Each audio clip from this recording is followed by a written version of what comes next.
अमजद साहब, मौलाना साहब पहली मरतबा इतने संगीन इल्ज़ामात लगा रहे हैं कि उनके जो लोग हैं उनको हिरासा किया जा रहा है, रुकने असेंबली जो हैं उनको अगवा किया जा रहा है। तो सर ये आपको क्या वजह लगती है कि अचानक मौलाना साहब कल इतने गुस्से में थे और आज कुछ मामला बेहतर लगे? अच्छा देखें, ये आपके इस सवाल से पहले मैं 2-3 चीज़ें चूँकि मेरे हवाले से आई। सबसे पहली बात यह कि मैंने इंडिपेंडेंट इलेक्शन नहीं लड़ा था। जब केस चल रहा था रिजर्व सीटों का, तो काजी साहब को उम्मीद थी कि मेरे पेपर पे ये इंडिपेंडेंट लिखा होगा या पीटीआई लिखा होगा। तो मैं कौमी असेंबली में था, मुझे बजट सेशन चल रहा था, मुझे कौमी असेंबली से बुलवाया गया कि जनाब जरा चेयरमैन एसआईसी को तो बुलाए ना, और इलेक्शन कमीशन साहब उनके नोटिफिकेशन ले नॉमिनेशन पेपर लेके आए। लेकिन मेरे इंडिपेंडेंट लिखा हुआ नहीं, मैं मेरी कुछ का मैटर नहीं करता। मैं टेक्निकल ग्राउंड तो ये लीगी ना कि एसआईसी ने इंतखाब नहीं लड़ा। अब मुझे उसका जवाब देने दें। मेरा जब नॉमिनेशन पेपर निकाला गया तो मेरे नॉमिनेशन पेपर के ऊपर सुन्नी इत्तेहाद कौंसिल लिखा हुआ था, जिसके ऊपर फिर जस्टिस ऑनरेबल आयशा मलिक साहबा ने, अब मंदू खेल साहब ने, अतर मिनल्ला साहब ने, उन्होंने कहा कि ये तो केस ही बिल्कुल चेंज हो गया। और हम इस पे कई दफा बात कर चुके हैं, आप ठीक कह रहे हैं, लेकिन आपने मखसूस नशिस्तों की लिस्ट जमा नहीं कराई। अच्छा, मखसूस नशिस्तों की लिस्ट तो फिर जब वो बाप पार्टी ने पिछले इंतखाबात हुए थे उसका प्रेसिडेंट मौजूद था, उन्होंने क्या जमा करवाई थी? फाटा का मर्जर हुआ था उस वक्त में, सूरत हाल नहीं, उस वक्त कुछ इंडिपेंडेंट्स ने बाप पार्टी ज्वाइन की थी। They have requested to the ECP कि हम लिस्ट जमा नहीं करवा सके। अच्छा मेरी ये वहां पे प्रेसिडेंट दिया हमने। दूसरा प्रेसिडेंट था पंजाब का 2018 का। पीटीआई अपनी रिजर्व सीटें अकलियती नशिस्तों की जमा नहीं करवा सकी थी। उसके ऊपर डिवीजन बेंच का फैसला मौजूद है कि अगर किसी ने कोई टेक्निकल एरर किया है तो उस टेक्निकल एरर की बुनियाद पर आप उसके हक से उसे महरूम नहीं कर सकते। पीटीआई को यह कहा गया कि अब आपके पास इतने घंटे हैं, आप इतने घंटों के अंदर अपनी लिस्ट जमा करवाएं। बाप पार्टी से कहा गया 2 हलफनामे दे सकते हैं। 2 हलफनामे जो दे रहे हैं सुप्रीम कोर्ट के फैसले के बाद ही दिया ना। हमने तो सुप्रीम कोर्ट के फैसले को तो वायलेट नहीं ना किया। लेकिन सुप्रीम कोर्ट आइन के खिलाफ तो फैसला नहीं कर सकती। इसका फैसला सुप्रीम कोर्ट ने करना, आपने और मैंने तो नहीं करना। साहब ने तो नहीं करना। कौन सी बात खिलाफी आइन फिर सुप्रीम कोर्ट खत्म कर दे। फिर मैं कहता हूँ आइन मैं अपनी मर्जी से डिफाइन कर लेता हूँ, नासिर भट्ट साहब अपनी मर्जी से कर लें, हाफिज अब्दुल्ला साहब अपनी मर्जी से कर लें, आप अपनी मर्जी से कर लें। हम जो हम कहेंगे वो आप कहें ये आइन है, मैं कहूँगा ये अल्टीमेट अथॉरिटी तो सुप्रीम कोर्ट ऑफ पाकिस्तान है ना। देखिए पार्लियामेंट क्या चीज है, आप पार्लियामेंटरियन है, रीराइट कर सकती है कानून आइन को, सुप्रीम कोर्ट नहीं कर सकते। नहीं कर सकते, ये इल्जाम लगा रहे हैं कि रीराइट किया गया। तो बड़ी नहीं, कोई क्या रीराइट किया गया? देखिए जी, जब आपने एक जब काजी साहब ने किन ग्राउंड, जब काजी साहब ने ये बात वहां पर खुद कह दी कि मैंने पीटीआई को बासीत पार्टी तो खत्म नहीं किया था, मैंने तो सिर्फ उनका इंतखाबी निशान वापस लिया था और इलेक्शन कमीशन ने गलत, तो काजी साहब ने तो चार्जशीट ईसीपी को कर दिया ना। उसके ऊपर कौन आंसरेबल है? ईसीपी आंसरेबल है। Fault is not on my side standing, जिस साइड के ऊपर है वो चीज को। एक तो अच्छा मेरे पेपर्स का मामला क्लियर, आपके विलन है ना, अब वो तो उनका चांस नहीं लगेगा। मेरा किसी का भी चांस नहीं। हीरो है ना, अब वो भी मैं आपके प्रोग्राम में 1 माह पहले कह गया था। कितने अफसोस की बात है, हामिद रजा साहब के यहाँ सियासी जमातों ने सुप्रीम कोर्ट के जजेस को ये बना लिया है कि मेरा जज है बहुत अच्छा है, मेरा जज है बहुत बुरा है। 1 माह पहले ये बात कहा गया था, काजी साहब ने जाना ही जाना है। काजी साहब ने जिनसे वफा की उम्मीद लगाई थी उन्होंने वफा नहीं निभानी थी। उन्होंने ये मसला भी रहा नहीं, जिन्होंने आना है उनका मसला डाउटफुल हो गया है। जुडिशियल रिफॉर्म्स ला रहे हैं आपने स्पीडी फास्ट जस्टिस पहुंचाना लोगों तक। इस पूरे मुसवदे में मुझे बताएं कि पंजाब के अंदर हाई कोर्ट के 24 जजों की सीटें खाली हैं। 24 जजेस इन पेशावर के जजेस की पूरी हो गई, ये भी मांगेंगे। सर पेशावर की भी नहीं, एग्रीड पेशावर की भी नहीं। सर मैं कहता हूँ कोई भी नहीं है इस पूरे मुसवदे में। आपने जब आप स्पीडी जस्टिस की बात करते हैं, आवाम की बात करते हैं, वो लोअर कोर्ट से ऊपर आता है। आपके अगर एक हाई कोर्ट सूबे की पंजाब की उसके 24 जज खाली पड़े हैं, पेशावर हाई कोर्ट के जज खाली पड़े हैं, सिंध हाई कोर्ट के जज खाली पड़े हैं, आपने उस इशू को एड्रेस किया? एक सेकंड, इशू को एड्रेस किया? मैं कह रहा हूं कि पेशावर ने जजेस मांगे, शायद ये चेक कर ले, उनको मिले हैं जजेस। बात ये है, मेरी सुने एक बात मुझे सिर्फ बता दें, क्या उस पार्लियामेंट का हक आप ले सकते हैं? कोई कानून बना रही है, उसका हक है। सुप्रीम कोर्ट का ये हक नहीं है कि वो कानून को रीराइट करे, वो उस पर इम्प्लीमेंट करते हैं। अब ये चीज़ें जो ये मकसूद आज भी फिर मुझे नहीं समझ आती कि एक फैसला हो रहा था, क्या जजेस को पता था कोई कराची बैठे हैं, कोई लाहौर बैठे हैं, उन्होंने फिर एक लेटर दे दिया ना फैसला के भाई इस पे अमल करो। फैसला नहीं दिया, एक वजाहत दी उन्होंने, उन्होंने कहा क्यों देनी पड़ी, क्यों वजाहत देनी पड़ी, क्यों वजाहत देनी, क्योंकि उन्होंने गलत फैसला किया नहीं दरा उस फैसले को मान लिया ना, इसलिए कि आप 2 जजेस ने लिखा था ना। अच्छा मेरा फैसला लिखा, मेरा भी जवाब रखा कि 62 63 आप एक साइड पे कर दें, जो लोग शामिल हुए जो जमात में वो उसको छोड़ दें। आप मुझे बताएं जब आप जमात छोड़ते हैं तो आप डिस्क्वालीफाई होते हैं ना जी।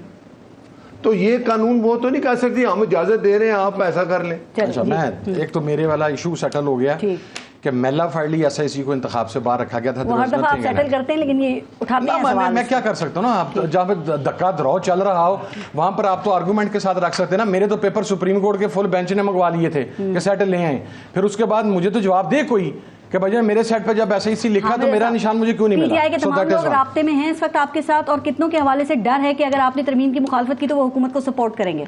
देखिए, कुछ लोग तो मैं बड़ा कैटेगराइज करके आपको बता, ये बात मैं आपको बता देता हूँ कि जब लास्ट सेशन था तो हमारे 7 से 8 लोगों को अबडक्ट कर लिया गया था और उन्हें किसी खुफिया रास्ते से कौमी असेंबली में पहुंचा भी दिया गया था जब रात तक फिर अमेंडमेंट नहीं हो सकी बिकॉज ऑफ मौलाना साहब। 8 लोगों को उनके नाम बता दें प्लीज, हमें भी पता चले कि मुझे तो इस तरह की कोई। सर मैं उन 8 में से, अब मसला ये है ना कि 6 हमारे पास हैं, मैं उनको बता के तो उनकी सिक्योरिटी को रिस्क पे ना लगाऊं जिनको अभी भी ढूंढा जा रहा है बहुत बैडली। अच्छा, दूसरी बात ये देखें, I am not an investigator, मैं FIA का कोई अहदेदार नहीं हूँ, मैं मेंबर हूँ नेशनल असेंबली का।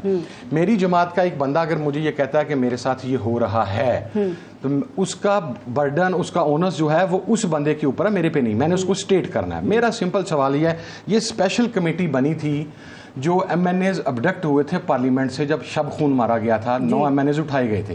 ये स्पेशल कमेटी उसके ऊपर बनी थी और स्पीकर साहब ने उसके ऊपर एक इन्वेस्टिगेशन कमेटी बना दी जो रिपोर्ट करेगी।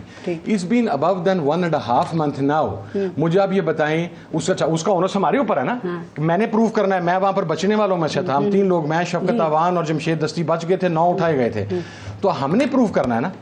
तो भाई हमें तो अभी तक किसी ने बुलाया नहीं है, ठीक है। अगर हम गलत कह रहे हैं, अगर मैं किसी के MNA के कहने पे गलत बात कर रहा हूं कि इस बंदे को ये ऑफर की गई है, मैं गलत कर रहा हूं, आप हुकूमत हैं, हमने कल भी स्पीकर साहब से कहा, कल खुर्शीद शाह साहब ने स्पीकर साहब से कहा, आप बनाए इन्वेस्टिगेशन कमेटी, वो पेश हो, अगर उनका इल्जाम सच्चा होगा तो आप कह दीजिएगा सच्चे हैं, अगर सबूत नहीं होगा तो उसका झूठ साबित हो जाएगा। आपसे कहा कि 7 लोग इनके हैं जो आपकी तरफ होंगे, आपको सपोर्ट करेंगे, वो इनके 7 लोग अभी भी आपके साथ हैं? नहीं, साथ वाली बात नहीं है। नहीं, उन्होंने की है ये बात ऑन कैमरा। मैं बिल्कुल किया, मैं साथ नहीं, मैं तो साथ से शायद ज्यादा कह रहा हूँ। जब आप कोलीग्स होते हैं तो कुछ बातें आपके पास अमानत होती हैं। अब बात करते हैं कि यार ये आप ज्यादती कर रहे हैं। लोग अभी भी उनकी हिमायत आपके साथ है। हम तो कोलीग करते हुए, मैं तो कोलीग समझते हुए आज भी तमाम तर तहफ़्फ़ुज़ात के बाद मैंने कभी बिलो द बेल्ट बात नहीं की। मैं इखलाकी रवायात के मुताबिक बात करता हूँ। ये बात हमेशा उधर से ही आती है जिसमें इखलाकी रवायात को पामाल किया जाता है। It's not about the matter of colleague. Sir मेरा सवाल ये है कि जी चलें, JUI के सेनेटर या MNA जो हैं वो हुकूमत ने नहीं उठाए जी, हमारे नहीं उठाए।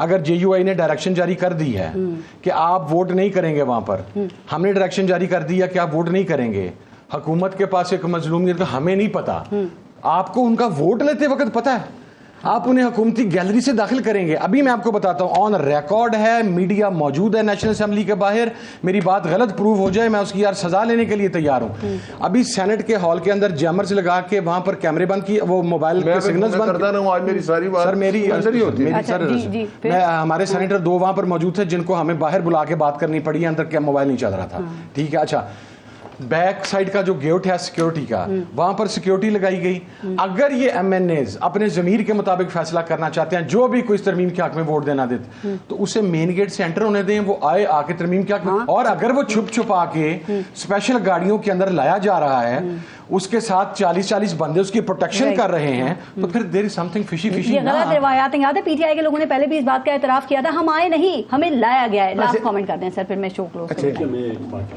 जल्दी से। जितने भी सवाल आपने पूछे जी, या अहमद रजा साहब ने पूछे, लोग क्यों गायब होते हैं, क्यों डराते हैं, क्यों धकाते हैं, क्यों पार्लियामेंट्री जैमर लगाए, नासिर भट्ट साहब हुकूमत में होते हुए उसकी नुमाइंदगी करते थे, मुझे नहीं मालूम, कुछ भी नहीं मालूम। फिर आप तो मालूम ये हो रहा है कि आप नामालूम मखलूक में से कोई नामालूम है। कुछ हो ही कुछ नहीं रहा। और देखे ना, ये अभी एक बात कर रहे हैं, कुछ नहीं हो रहा। जिन लोगों ने देखे, जो लोग मैं आप अभी तो बात मुझे हमारे साथ बंदे ये ले गए, ले गए क्या रहे ना, हम ले गए सर, मैंने नहीं कहा ले गए हैं सर, आपने कहा हमारे साथ अपने बंदों की गिनती पूरी कर चुके हैं। जो बेचारा एक दिन पहले कनाडा पहुंचा, उसने कहा वापस पहुंच जाए, बात सुने ना, वो वापस आए हैं। अब शिबली फराज साहब आज आए हैं सेनेट में, बैठे रहे, वो अपनी मर्जी से आए, अपनी मर्जी से चले गए। नासिर अब्बास साहब भी उधर थे, तो फिर वो कौन से चौथ दरवाजे से आके तो गायब हो गए? सर मेरी सुन लें, तो वो वोट नहीं करेंगे ना आपको? हाँ, ये तो साथ खड़े सर एक कितनी डार्क डे है पाकिस्तान की पार्लियामेंट ने हिस्ट्री के लिए कि सेनेट के अंदर और कौमी असेंबली के अंदर, सेनेट के अंदर 4 लोग अपोजिशन के बैठे हैं, कौमी असेंबली में सिर्फ 5 लोग बैठे हैं, पूरी अपोजिशन एक सारे पेशावर बैठे एंजॉय कर रहे हैं। क्यों बैठे सर, क्यों बैठे हैं पेशावर? इस मौके पे हर मैंने आके शोर डालना चाहता है, इसीलिए बैठे हैं। आप उसे गेट से उठा के लेते हैं। बात ये है कि ये चीज एक चीज ये मान नहीं रहे कि भाई हमने इधर जो भी जमहूरियत में एक चीज है कि अपोजिशन और हुकूमत मिलके बिल हम पास कर रहे हैं, नंबर हमारे पास पूरे हैं, लेकिन इनके पास कोई जवाब नहीं है। ये सबसे बड़ा सवालिया निशान है।